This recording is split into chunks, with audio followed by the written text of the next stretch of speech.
Hello and welcome to the Menopause and Cancer Podcast, where we speak with cancer survivors and patients and menopause experts, specialists, to help us find solutions to our symptoms, but also lots of ideas to improve our health. My name is Dani Binnington, and today we're going to be discussing what happens when cancer comes along before you've had a chance to start a family. New studies find that cancer diagnosis rates are going up in younger adults, and this will mean that more young women are going to be diagnosed with cancer earlier in their life and potentially before they've had a possibility to start a family. And today I want to share with you a really remarkable story of our beautiful guest, Elizabeth. Elizabeth shares her story of what happened when she was diagnosed with cancer at the age of 30, her desire to become a mum. She waited for 5 years to try for IVF. And then she also talks us through what happened when life gave her a second cancer diagnosis. This story is full of hope and options and possibilities. We talk about fertility, pregnancy, IVF, all the way to surrogacy. We talk about how many ways there are of creating a family. And if anything, this is a real story of resilience, hope, and Elizabeth shares this so beautifully with us. I'll also link a great charity into the show notes because I totally can see how this episode might trigger sad feelings for many of our listeners. Please do reach out and talk to someone if you're feeling affected. Hello and good morning, Elizabeth. How are you? Hi, I'm well, thank you. Excited to be here. It's amazing you're here. It's really early in the morning for you. Tell everyone where you live. Where are you based? So I'm based in New Jersey in the United States, and it is early, but I'm a morning person, so happy to be here. Thank you. And you reached out to me with an incredible story. Tell me how you found me or the podcast or how that connection was established, because we haven't actually met in person. Yeah, I know. It's really nice to see you on the screen. And essentially, I was diagnosed with breast cancer 8 years ago and then had a recurrence. And we can get into more of that. But the second recurrence, I was in an induced menopause and was having a more difficult time with it, and just sort of took to the internet and Instagram to find information about it, which I think someone had actually shared had reshared your podcast. And as I looked at each of the titles, it was as if every single one of them was speaking to what I've been feeling through this journey.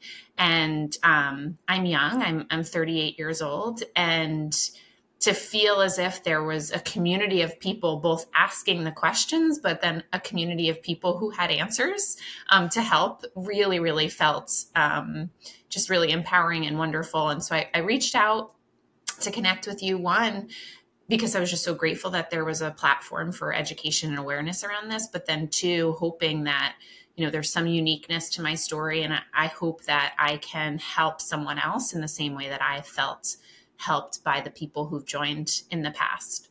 We're going to talk about the urge and the yearning to become a mummy post breast cancer or cancer diagnosis. And I know there are so many people on our podcast every single week who've been diagnosed young. We know the statistics of early diagnosis is rising. Doctors can't really quite understand why, but there are more younger and younger women diagnosed with breast cancer or cancer in general. And it's scary and worrying. And at the same time, we've got to live our lives, right? And we can't live our lives always worrying what might happen next. You were 30. Mm-hmm. And you found a lump. I did. Tell me more about that time in your life. Were you in a relationship? Were you on your own? What happened then?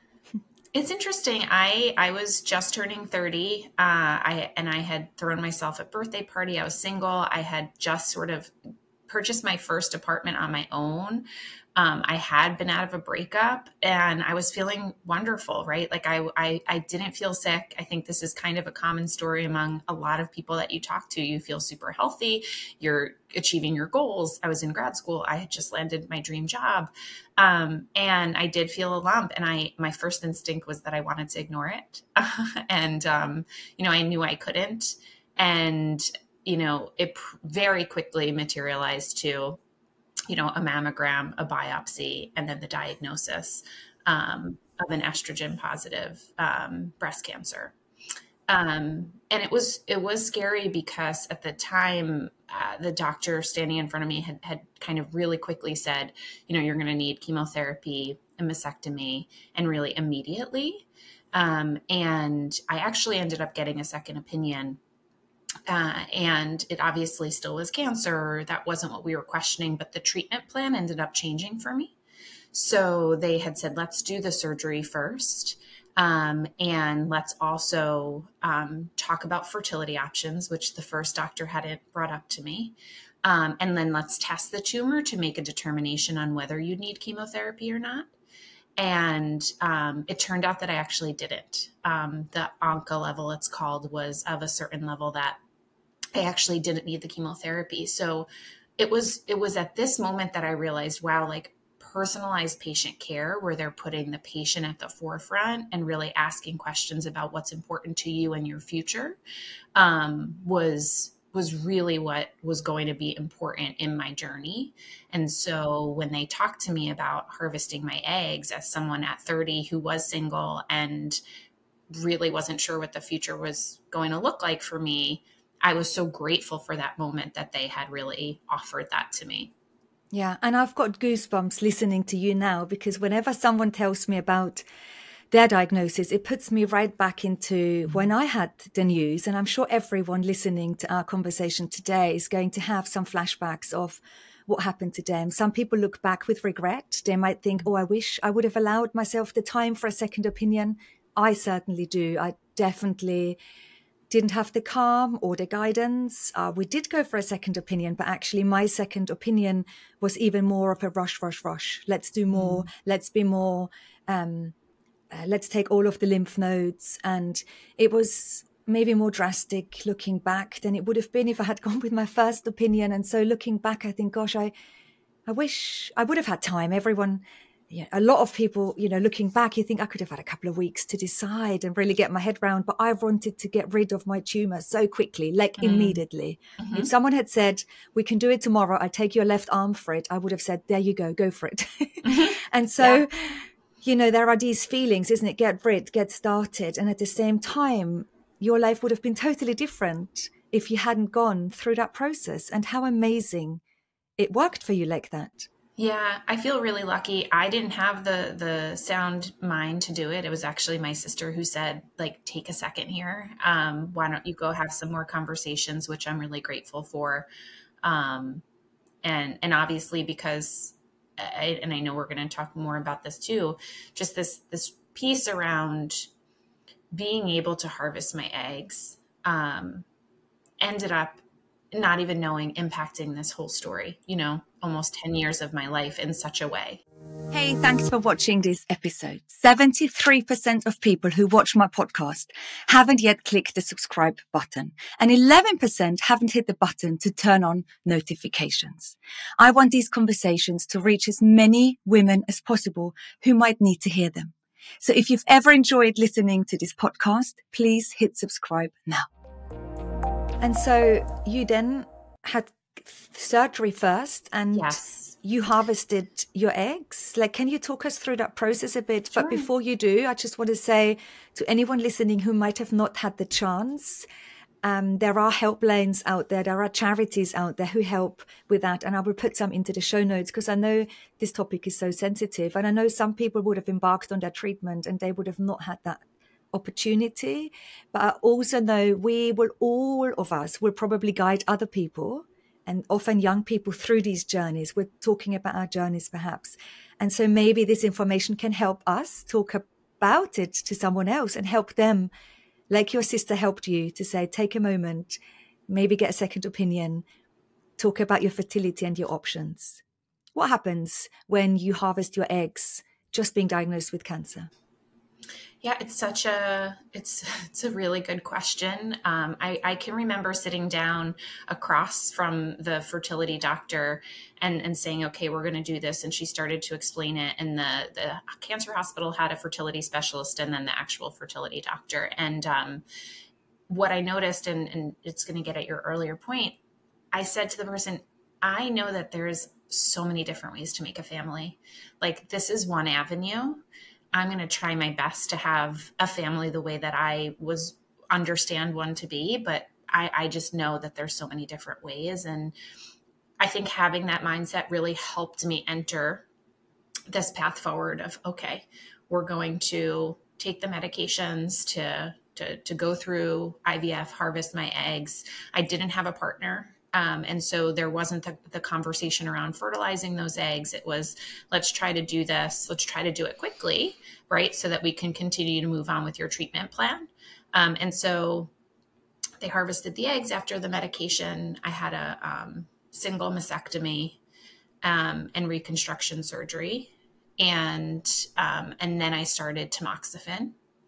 And the way all of it had been explained to me was, we want to keep you as safe as possible. And tamoxifen, you really should be on in a 10-year window. And at least for my treatment plan. And they said, but we really know that those are your critical years of having a child. So if you could just stick on and stay on tamoxifen for 5 years, we will then talk about you coming off of it and trying to have a baby via IVF, knowing that IVF might help you have a child more quickly. We can be more intentional with it. And then we'll put you right back on that tamoxifen. Right. And in a weird way, that was comforting to me. It felt like a plan in a world where there was so much lack of control. And then as someone who was single, looking for, a partner and someone to have kids with, it took all the pressure off. It was like, oh, okay, for 5 years, having a child is off the table. And so why don't I just focus on, dating and getting to know people, right? Like that pressure, that biological clock that women face, all of a sudden was taken from me. And the silver lining was it was okay. Like that's off the table. Yeah. And I guess you had enough to deal with because let's face it, dating, maybe entering sexual relationships after a cancer diagnosis, after a single mastectomy with a reconstruction is difficult, right? Like it's not like you're a normal woman in her early 30s. You have so much baggage in a way to bring into relationships. Were you open about your experiences of cancer when you met people, or did you try and pretend almost that you're like any normal 30-something-year-old? Yeah, it's such a good question. And I can remember that feeling of just, this wasn't what my 30s was supposed to be, right? Like I was just supposed to be at the beach. It was different. And I remember that first time when I made my dating profile, on an online app, after cancer and trying to get back out there, thinking how much did I want to be? How transparent and open did I want to be?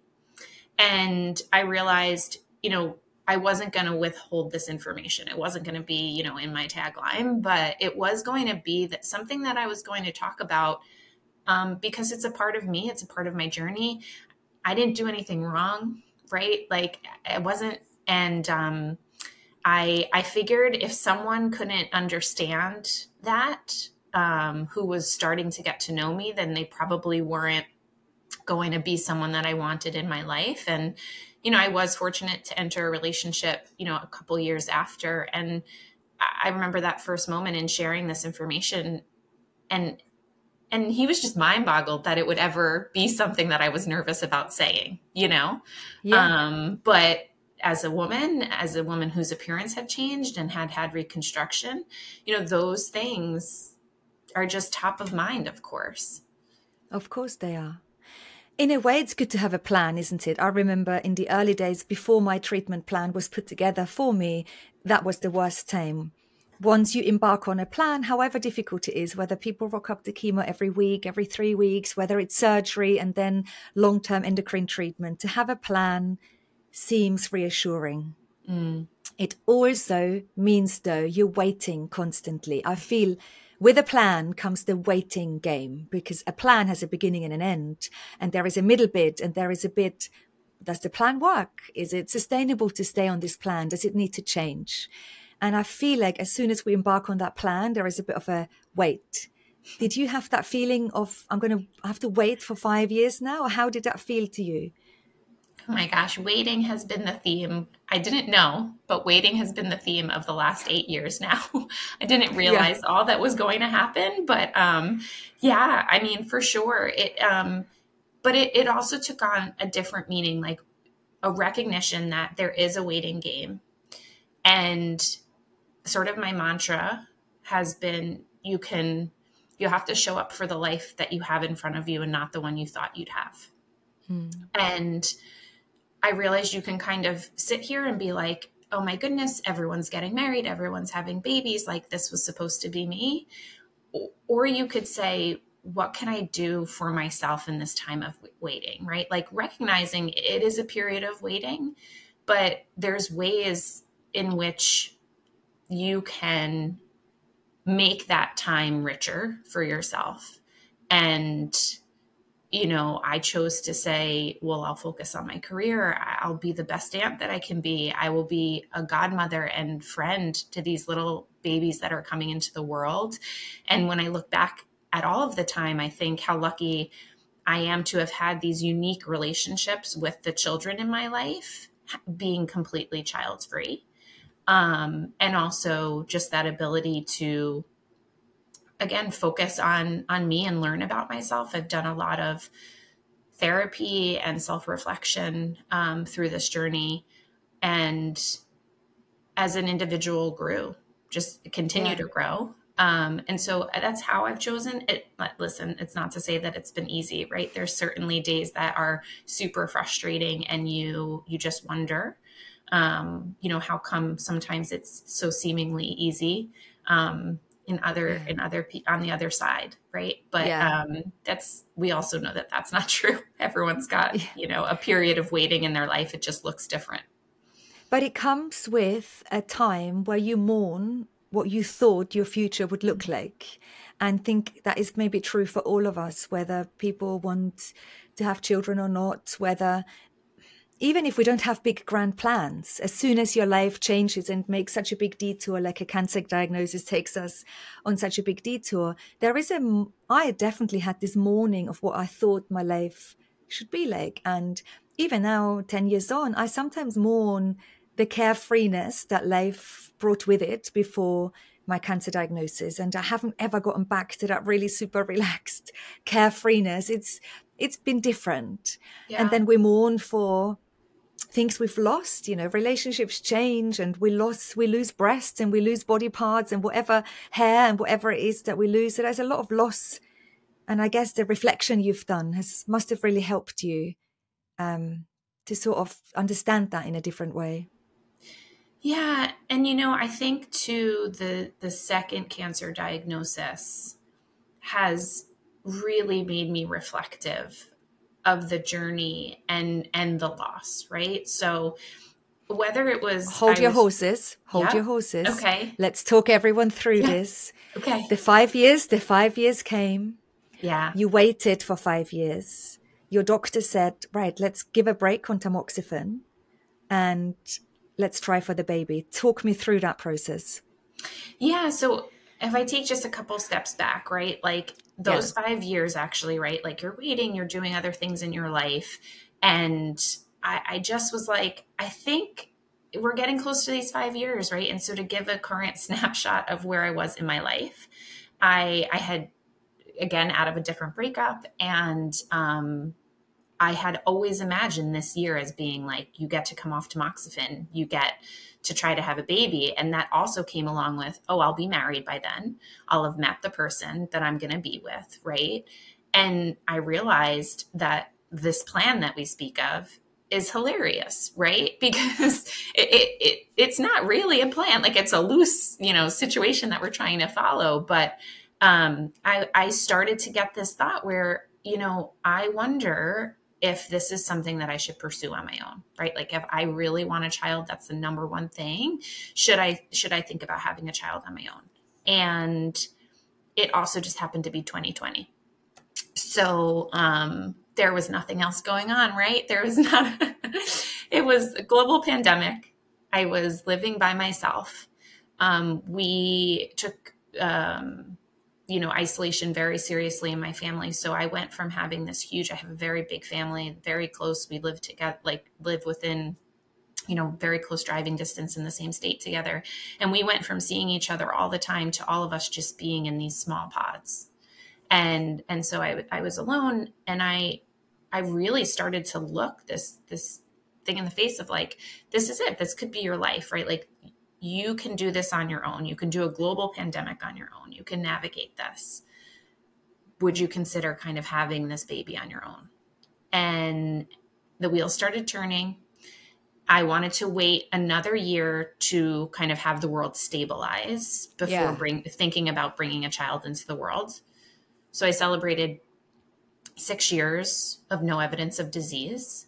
And then I said, I'll give myself one last fun summer, right? Like pick a donor, right? Like go start to talk to my fertility doctor, which is what I was doing. I was doing all the steps of giving myself enough time to kind of go through this process, but also getting really excited about it and telling my family about it. And so I chose a donor.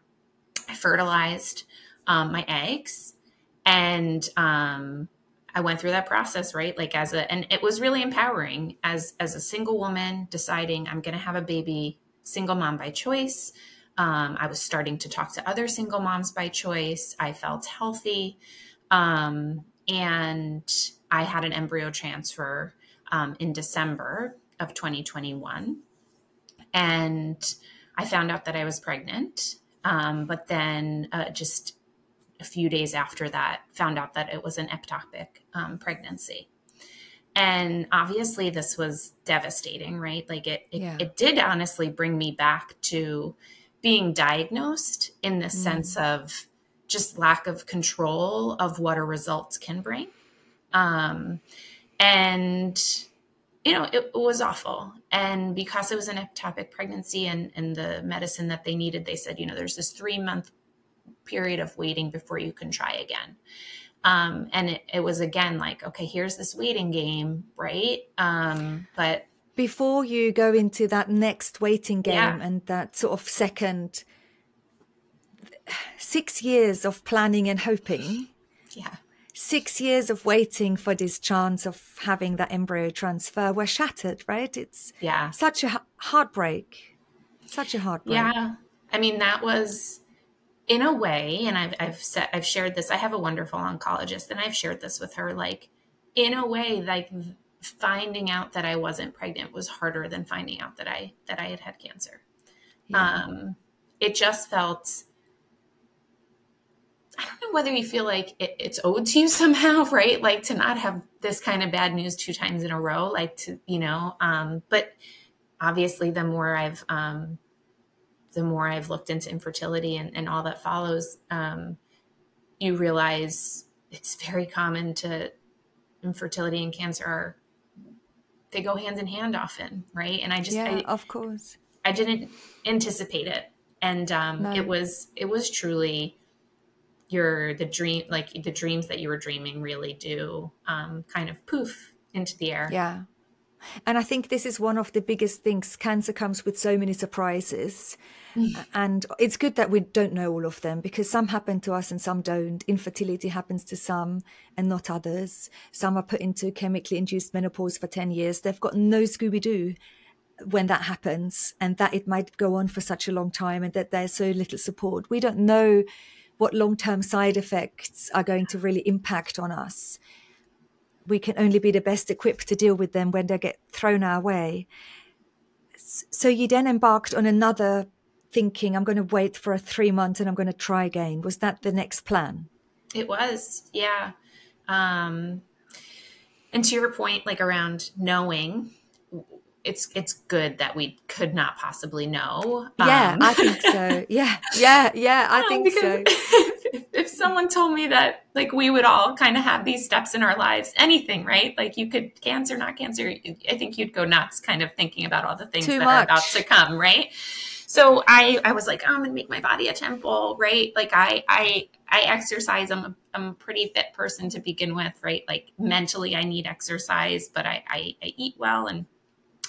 But I was like reading every article, getting my body ready for this next transfer. I remember it was going to be March. And at the same time, on the same side where I had had my mastectomy, I had felt a lump.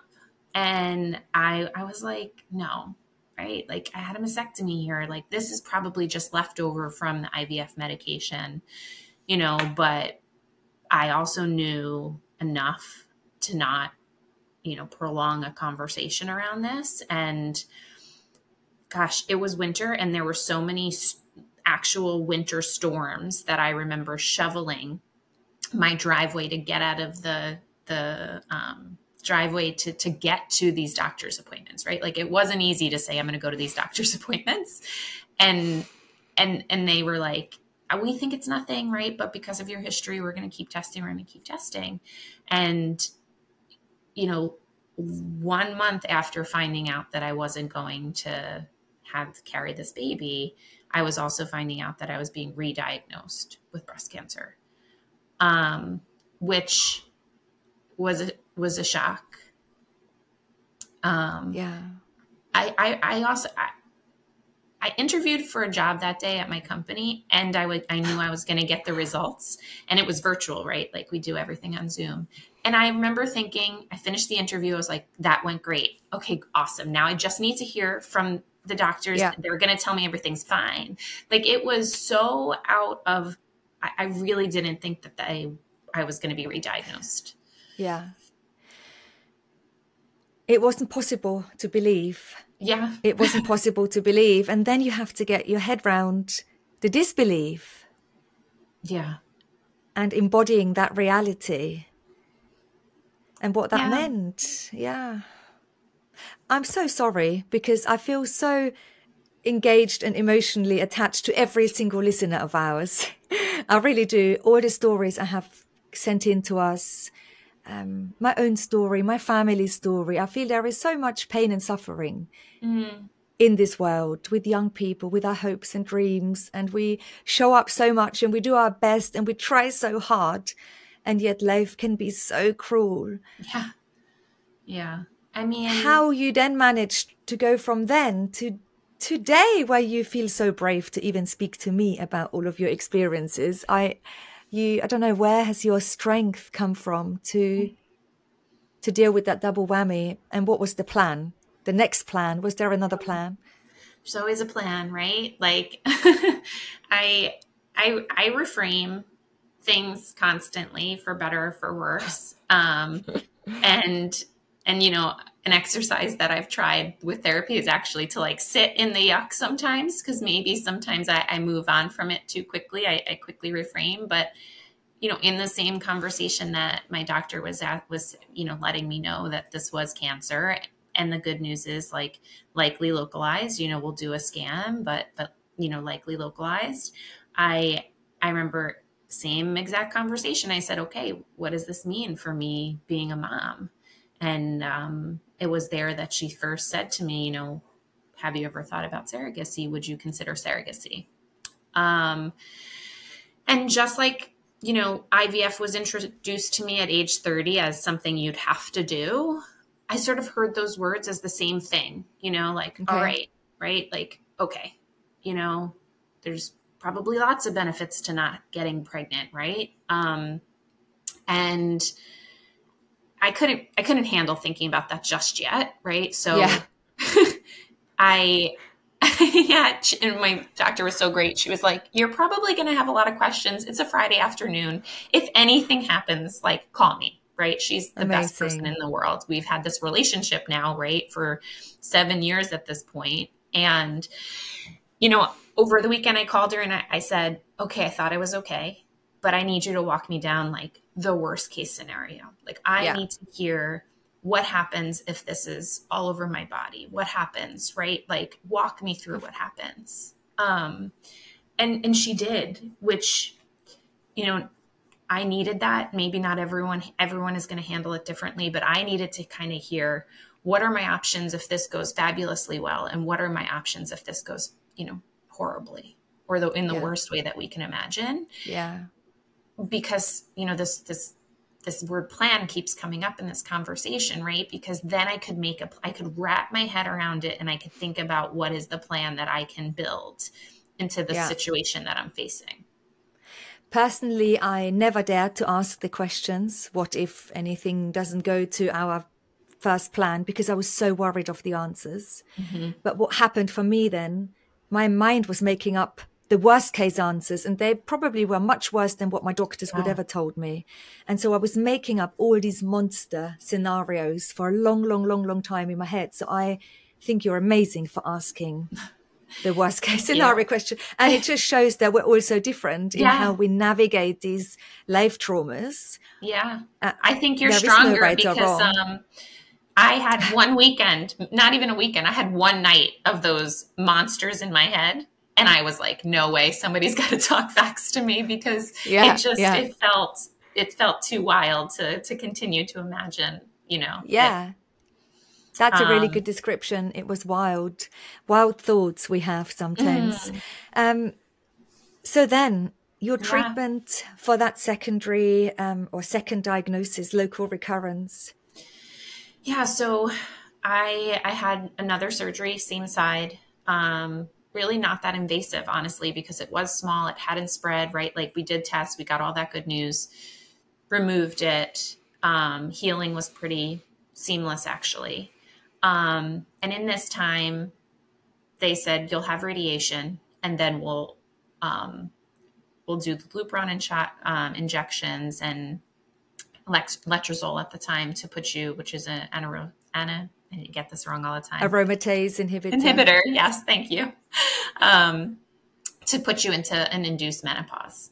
And at this point, they're like, you're good with surrogacy. Okay. And I said, could I harvest my eggs one more time? And they let me. They said, okay, prior to your radiation starting, we'll give you this window of time to harvest your eggs one more time.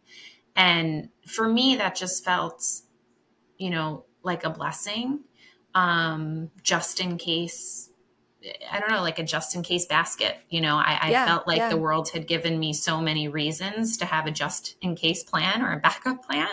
And so I asked, right? Like I had learned from the first experience, ask questions around what's possible. And so between the surgery and starting my radiation, I harvested my eggs one more time. And then I started my radiation. And simultaneously, I happened to have a friend who was going through IVF, had difficulties, also had a cancer diagnosis, and was exploring kind of both options of surrogacy agencies versus being able to carry one child. And so she had done all the research on agencies. And I was like, oh, you chose that one? And she's like, yeah. I'm like, sounds good. Like, I will take the information. And she was like, there's a really long wait, right? Like right now, because of COVID, because of just in general, like an increase in people utilizing surrogacy, there's a long wait. It's going to be like at least a year before you're matched. And so I was like, oh, okay, well, I'm going to be in radiation. So let me talk to them. Let me sign the contract, like get the clock ticking and then start radiation. And I think a lot of people thought I was nuts to kind of try to do both these things in the same like time period. But for me, it was the only way I knew how to feel normal. And feel like, okay, I'm working towards something at the same time as getting my body ready for something too, like to be healed. Yeah. And I'm sure the process of surrogacy and IVF will be very different in different countries and different parts of the world. Yeah. You had your friend sort of guiding you, and it saved you a little bit of research time, right? Although you sound like someone who does a lot of research and asks all of the right questions. Where are you at now with your chemically induced menopause? How does that feel? How long have you been going through this? So it's been about 1.5 years, and it's been a journey. So this is one of the periods where I've been grateful for the wait. because of how I just didn't expect this. I didn't expect to feel this way after being put into menopause. I had been on tamoxifen those years, and I didn't have any kind of reaction. I think I was very lucky to that. I volunteer with a cancer hospital where I talk to young women who've been diagnosed, and, they have had issues with it, and but I was lucky in that I hadn't. And I felt like that was going to be the case this time. And I just was like, okay, so I'll get hot. Okay, I could deal with getting hot. Like, I'll drink water, right? Like, I was just so naive to what was about to happen to me. And I mentioned I'm very physical. Like, so my joints started hurting. I all of a sudden wasn't sleeping. I was uncomfortable, like vaginal dryness, like it all came at me. And it was just truly shocking to me. Like, this was the shocker more than anything, just of, oh my goodness, how can this be my new normal? I'm 38 years old. This cannot be my life, right? This is where I started to get angry, and frustrated and cry and just, I didn't understand it. I was not my best self. And the breaking point for me was I was hanging out with a friend who has a little 2-year-old. Then I went to go pick her up from the floor, and I didn't have the strength to stand up and pick her up in my arms, like in one swoop. And I was like, I'm supposed to be a single mom by choice. Like, how am I supposed to take care of this future child? And I can't even go down the steps without my feet hurting. I spoke to a lady just this morning who is also in chemically induced menopause, and she said in the morning it hurts her to lift the duvet off her chest. That's how much her fingers and her arms and her body aches. Yeah. And she's also really frustrated. She's also really young, and she's just in a lot of pain. Are you feeling a bit better now? And what have you done to sort of, I overhauled a lot of things, and I also switched up my medication a little bit. So again, Great. So grateful that I went to my doctor to kind of say, this is happening. I can't sleep. Therefore, I can't exercise. I know exercise is supposed to help, right? And we switched from letrozole to exemestane. And I also started taking gabapentin, which very low dosage, helping me sleep. And those two things were a game changer in giving me just enough sleep to be able to start a routine. And I can remember at that point too. So through my second diagnosis, I decided to stop drinking. And I just wanted to do that. With radiation, I just felt like it would be better if I wasn't drinking alcohol. And then when it was over, I started drinking again that summer. And then both my sisters decided, both because of my history and the more we read about alcohol, they were like, it's not for me. We're going to stop. And I have FOMO often with my sisters. And I was like, well, that doesn't seem fair that you guys are not going to drink. And what? So I was like, okay, I'll also quit, right? Like, it's not good that I'm drinking. So I just was testing the waters. And so I stopped drinking alcohol, and I started to feel really better. It helped my sleep, right? And then I really committed to, because everywhere I read it was about strength training, and walking and moving your body. And so I started a walk a day, and 2 times a week I committed to strength training. And I started this, her name's the Glucose Goddess. She has a framework for having apple cider vinegar and a veggie starter. And it was all these things all of a sudden around diet, exercise, and alcohol, and obviously switching my medicine, that I just was like, oh, I'm in a routine. I'm feeling good. Yeah. You had a plan, Elizabeth. You had a plan. I love that you are here. It means so much to me and my whole team behind this show. We released this show for free to help people like you learn more about this often misunderstood topic. And because so many of us feel totally under-supported going through all of this. In return, all I ask is that you help me on my mission by hitting the subscribe button and clicking the button to turn on notifications. It really helps a lot. Thank you. And now on with the show. And it's interesting when I speak to women in our programs or workshops, and you have an array of symptoms, like they go around in a circle of menopause, chemically induced menopause, or surgically menopause, and it's sleep, it's the joints, it might be anxiety and the fatigue. And we don't always know where do we need to start to improve the wheel. For you, it was sleep. And I think it's really important to say that it's going to be different for everyone. Yeah. But it's important to start not thinking, how can I fix all of my issues?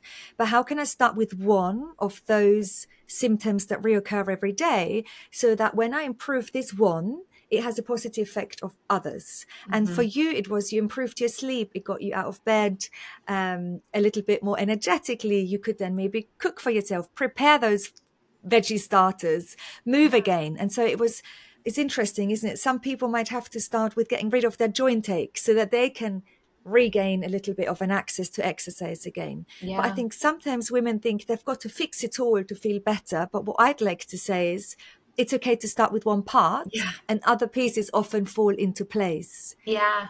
I mean, you're so spot on. Like that sleep thing for me was like the linchpin, right? Like if I could get just a couple more hours of sleep, I felt like I could do just one more thing after that and one more thing after that. And I know I sort of just spoke about it all magically coming together, but it very much was add one more thing, add one more thing. And you've worked hard. Like I know, because I also really, really changed everything about my life 10 years ago. It's hard, bloody work. You cannot do it with just sitting there and watching lots of Netflix. It won't work. It takes dedication. You need to show up for yourself. You need to almost believe that you are so worth it and treat yourself like a goddess. Like I am worth it to make really lovely meals for myself. I'm worth it to, I don't know, buy myself nice leggings because I'm going out there every single day.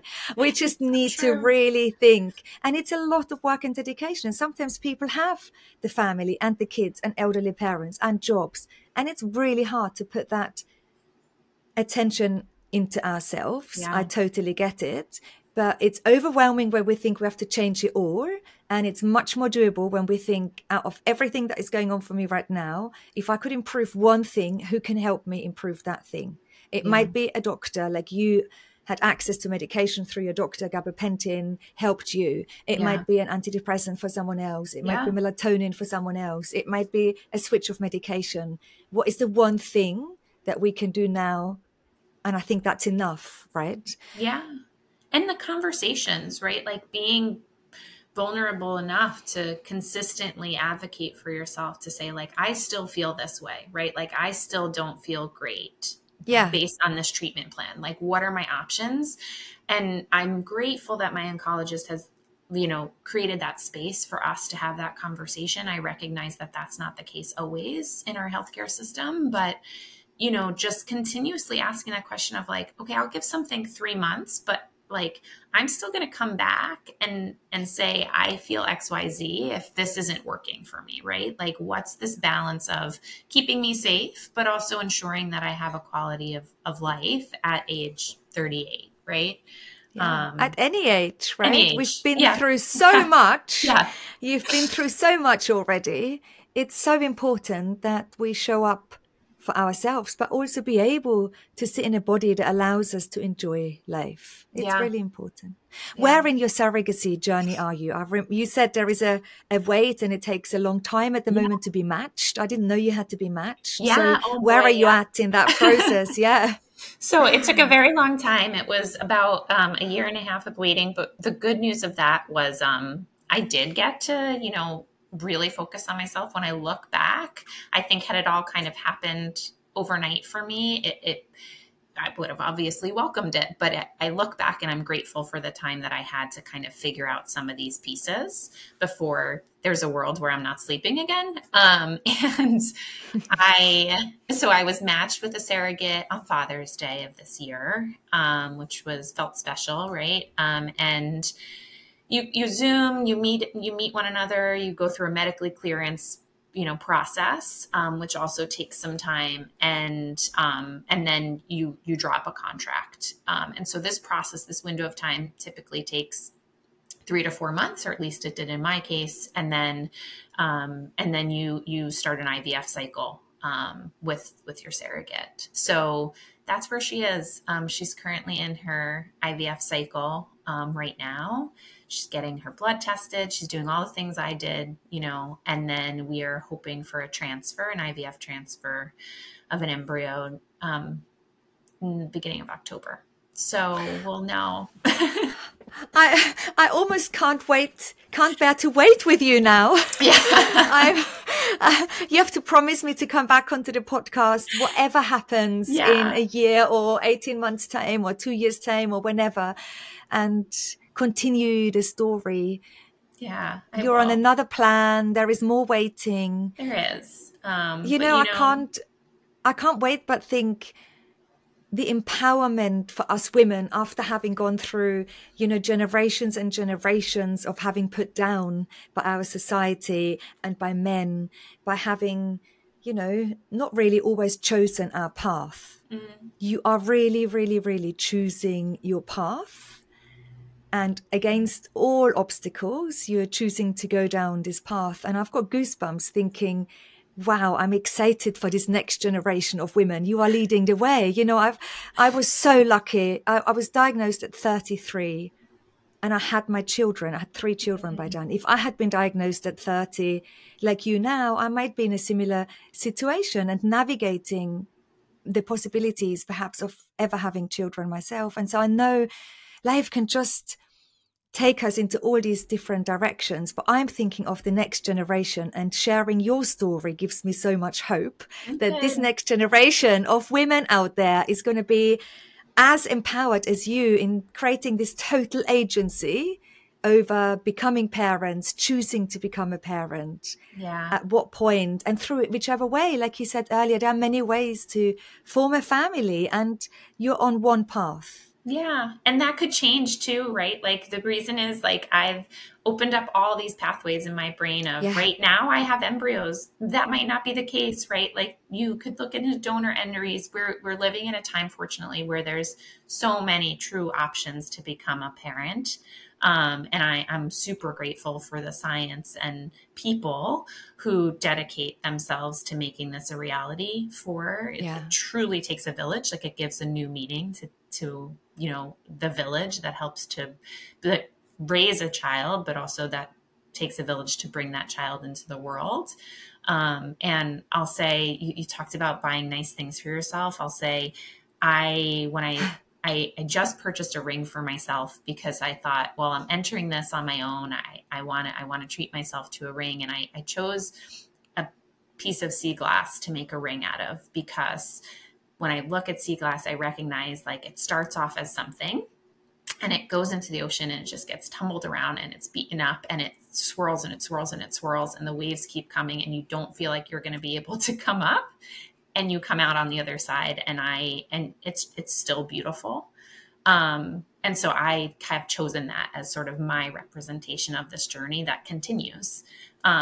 That I will always come out the other side stronger. I will still be beautiful. I will still be me. I will just be shaped differently because of the experiences. I've got nothing to add, Elizabeth. That is amazing. You are such an inspiration, and I can't wait to talk to you again. I know. Well, thank you so much for creating this space for people to listen. And for people to listen on repeat when they need it again. I've really just been absorbing all these episodes. So thank you for the work that you do. Thank you so much for today.